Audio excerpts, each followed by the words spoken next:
King of kings and Lord of lords, reign in us today.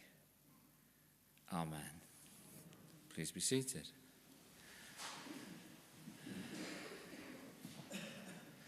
I have a question for you all.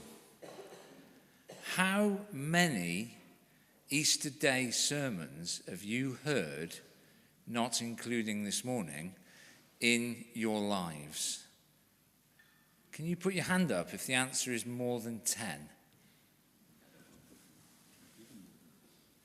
Mike has given more than 10. More than 20. More than 30. More than 40.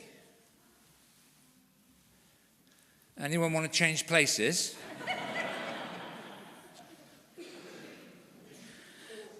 This morning I want to look at a very small phrase from our gospel reading. It is a small phrase. It's 7 words, 8 syllables, and no word is longer than 5 letters. It's what the angels, because that's what they were, said to the women who came to the tomb. They said, "He is not here. He has risen." And that phrase, 7 words, 8 syllables, no one word longer than 5 letters, tells you all you need to know about Easter Day. He is not here.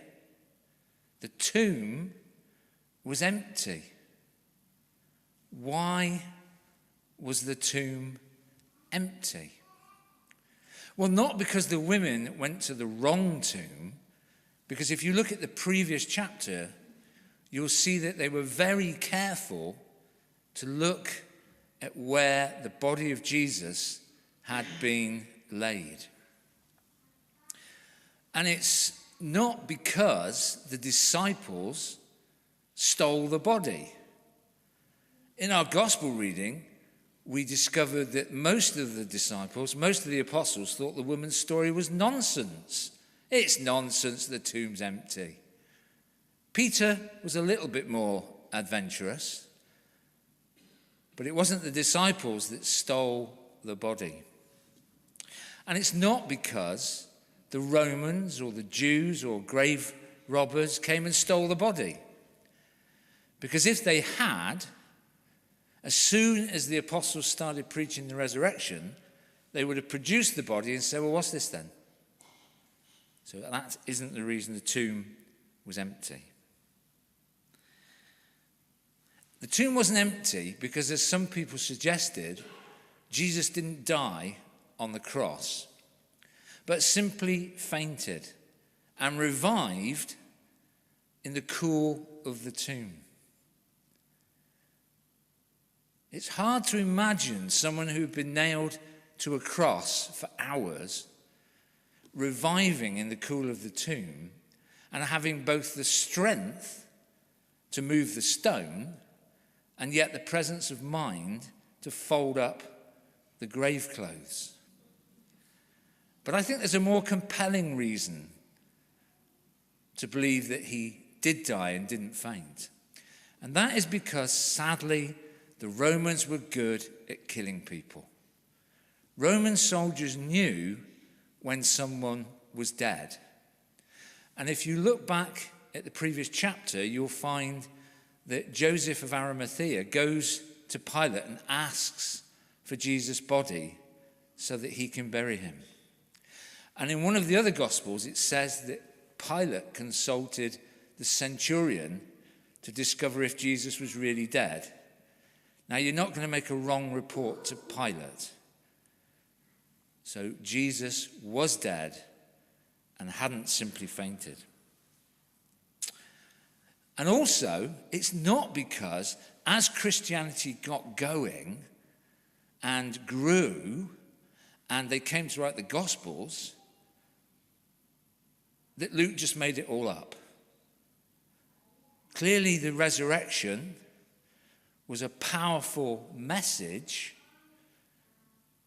but it wasn't because Luke made it up.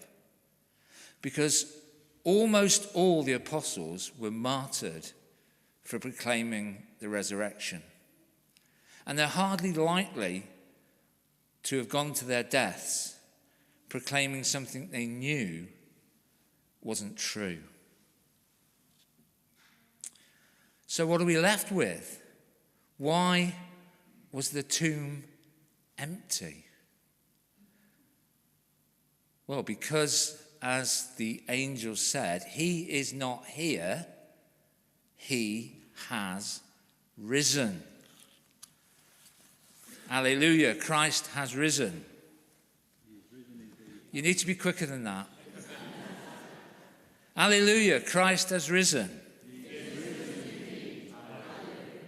As a result of that first Easter day, I'm going to take one word away from that phrase. So it will now be 6 words, 7 syllables, no one word longer than 5 letters. And I'm going to say to you, he is here. He has risen. The sign of Jonah has been fulfilled. You might recall a few Sundays ago, we thought about the fact that the scribes came to Jesus and said, we want you to show us a sign. We want you to show us a sign that you are the Son of God, that you are who you claim you are. And Jesus said to them, a wicked and adulterous generation, don't mince your words, Lord. A wicked and adulterous generation asks for a sign. No sign will be given except the sign of Jonah. For as Jonah was 3 days in the belly of the sea monster, the Son of Man will be 3 days in the heart of the earth. The sign of Jonah has been fulfilled. God has given the sign that Jesus is who he says he is. And in our reading from Acts, you'll notice that Peter stresses the resurrection of Jesus as he speaks to Cornelius. He stresses the resurrection because this event is the event upon which everything rests. Paul says in his letter to the Corinthians, if Christ has not been raised, our faith is foolish. But thanks be to God, Christ has been raised. And the resurrection changes everything. It explains everything.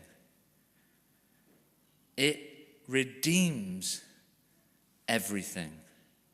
Jesus' resurrection is everything.